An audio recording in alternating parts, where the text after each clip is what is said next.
ಇದೇ ವಿಚಾರವಾಗಿ H D Kumaraswamy ಅವರು ಕೂಡ ಟ್ವೀಟ್ ಅನ್ನು ಮಾಡ್ತಾರೆ. ಅದಕ್ಕೆ ಕಾರವಾಗಿ DCM ಅವರು ಪ್ರತಿಕ್ರಿಯೆಯನ್ನು ಕೊಡ್ತಾರೆ. ಇಲ್ಲಿ ಎಚ್ ಡಿ ಕುಮಾರಸ್ವಾಮಿ ಅವರು ಕೇಂದ್ರ ಸಚಿವರಾಗಿ ಬೆಂಗಳೂರಿಗೆ ಅವರ ಕೊಡುಗೆ ಏನು, JDS ಕೊಡುಗೆ ಏನು ಬೆಂಗಳೂರಿಗೆ, ಅದನ್ನು ಫಸ್ಟ್ ಹೇಳಲಿ ಅಂತ.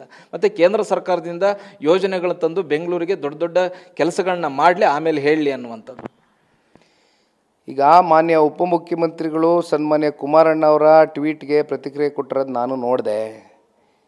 ಜನತಾದಳ ಪಕ್ಷ ಅತ್ಯಂತ ಕಮ್ಮಿ ಅಲ್ಪಾವಧಿಯಲ್ಲಿ ಅಧಿಕಾರದಲ್ಲಿದ್ದಂಥ ಸಂದರ್ಭದಲ್ಲಿ ಯಾವ ರೀತಿ ನಡ್ಕೊಂಡಿದ್ದೀವಿ ಅಂತಕ್ಕಂಥದ್ದು ಈಗ ತಾನೇ ಪ್ರೆಸ್ ಮೀಟಲ್ಲೂ ಹೇಳಿದ್ದೇನೆ. ಇವತ್ತು IT-BT ಸೆಕ್ಟರ್ ಅಂತಕ್ಕಂಥದ್ದು ಏನಾದರೂ ಇಲ್ಲಿ ಹುಟ್ಟಿದರೆ ಅದು ಸನ್ಮಾನ್ಯ ದೇವೇಗೌಡರು ಸಾಹೇಬರು ಅವರು ಮುಖ್ಯಮಂತ್ರಿಗಳಾಗಿದ್ದಾಗ, ಪ್ರಧಾನಮಂತ್ರಿಗಳಾಗಿದ್ದಾಗ ತಗೊಂಡಂಥ ನಿರ್ಣಯ.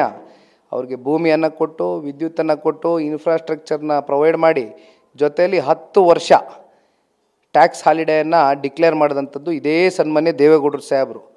ಫ್ಲೈಓವರ್ ಅಂತಕ್ಕಂಥದ್ದು ಬೆಂಗಳೂರು ನಗರದಲ್ಲಿ ನಾವೇನಾದರೂ ಇವತ್ತು ಕಾಣಲಿಕ್ಕೆ ಸಾಧ್ಯ ಇದ್ದರೆ ಮೊದಲನೇ flyover Sirsi flyover LNT company ಕೊಟ್ಟು ಮಾಡಿಸಿದಂಥದ್ದು ಇದೇ ದೇವೇಗೌಡರು ಸಾಹೇಬರು. BMP ಇದ್ದಿದ್ದನ್ನು BBMP ಆಗಿ 7 CMCಗಳು, 1 TMC, 111 ಹಳ್ಳಿನ ಮರ್ಜ್ ಮಾಡಿ ಅದನ್ನು BBMP ಆಗಿ ರಚನೆ ಮಾಡಿದಂಥದ್ದು ಇದೇ ಸನ್ಮಾನ್ಯ ಕುಮಾರಣ್ಣವರು. CDP ಅಂತಕ್ಕಂಥದ್ದು ಬಹುಶಃ ಕೇಳಿ 18 ವರ್ಷ ಆಗಿರಬೇಕು ನಮ್ಮ ಗಮನದಲ್ಲೆಲ್ಲ. ಈಗ CDP ಅಂದರೆ ಮರ್ತೋಗಿದ್ದ ಜನಕ್ಕೆ ಏನು ಅಂತ ಕೇಳ್ತಾರೆ. CDP ಅಂತಕ್ಕಂಥದ್ದು ಏನಾದರೂ ಮಾಡಿದರೆ ಅದು ಸನ್ಮಾನ್ಯ ಕುಮಾರಣ್ಣವ್ರ ಕಾಲದಲ್ಲಿ ಮೊದಲನೇ ಬಾರಿ ಮುಖ್ಯಮಂತ್ರಿ ಆಗಿದ್ದಾಗ 18 ವರ್ಷ ಆಗಿದೆ. ಎಷ್ಟು ಸರ್ಕಾರಗಳ ಆಡಳಿತಕ್ಕೆ ಬಂದೋಗಿದೆ.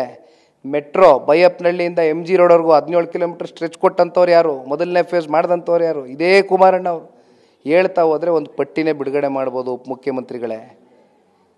ಇತ್ತೀಚೆಗೆ ರೀಸೆಂಟ್ ಡೇಸಲ್ಲಿ ಇವತ್ತೇನು ಕೇಂದ್ರದಲ್ಲಿ ಬೃಹತ್ ಕೈಗಾರಿಕೆ ಉಕ್ಕಿನ ಸಚಿವರಾದ ಮೇಲೆ ಅವರ ಬೃಹತ್ ಕೈಗಾರಿಕೆ ಇಲಾಖೆ ಅಡಿ ಬರ್ತಕ್ಕಂಥ EV ಬಸ್ಸಸ್ಸು ಮೊದಲನೇ ಹಂತದಲ್ಲಿ ಇಡೀ ದೇಶವ್ಯಾಪ್ತಿ ಬೇರೆ ಬೇರೆ ರಾಜ್ಯಗಳಿಗೆ ಒಂದು 10,000 ಬಸ್ ಕೊಡ್ತಕ್ಕಂಥದ್ದಕ್ಕೆ ಅವಕಾಶ ಇತ್ತು.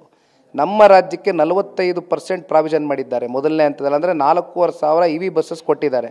ಕನಿಷ್ಠ ಪಕ್ಷ ಸರ್ಕಾರ ಒಂದು ಕೃತಜ್ಞತೆ ಸಲ್ಲಿಸಿದ್ರಾ ಇಲ್ಲಿವರೆಗೂ?